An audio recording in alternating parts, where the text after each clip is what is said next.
We are attempting to show through this video the varied pattern that pulp tissue can take as we view its breadth and width as we travel coronal-apically through the length of the mesial root of a mandibular molar. We use surgical length high-speed round burrs to gain the initial access, followed by the repeated use of Muntz burrs to follow the pulp tissue as it travels apically. To more clearly demonstrate the cross-sectional configuration of the pulp as it travels apically, we cut back the circumferential enamel, dentin, and cementum using a barrel diamond.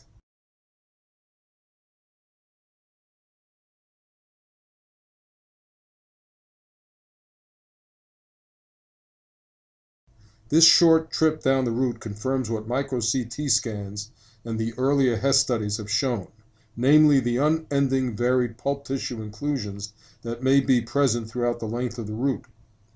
Please note that early on we disparaged the notion that there are two distinct canals in the mesial root.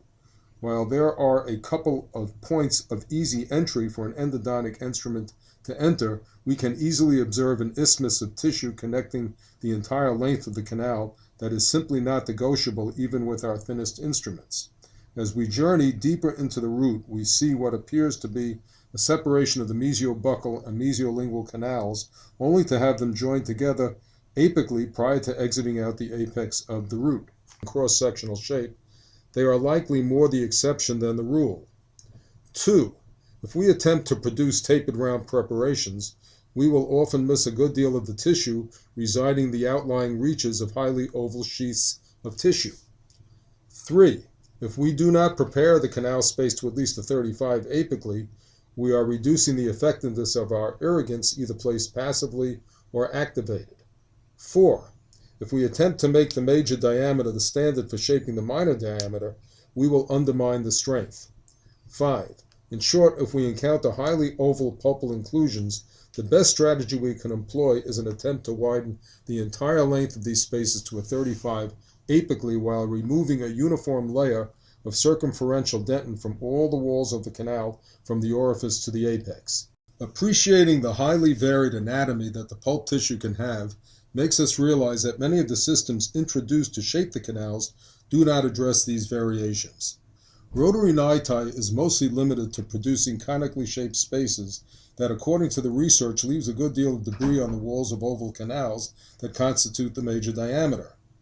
Their tendency to separate also creates an incentive for conservative preparations that will leave more tissue remaining in the canal while often providing less than optimum canal preparation for adequate irrigation. The reciprocating use of a single niti file system has further aggravated underpreparation of the canals.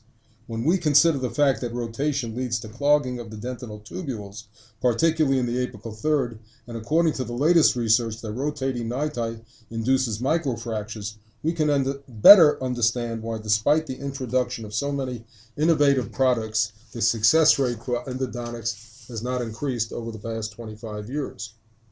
Hopefully, the accumulation of evidence pointed to the reality of pulpal anatomy as it is, rather than as we wish it to be, will give us incentives to use more versatile systems to shape the canals more thoroughly and safely.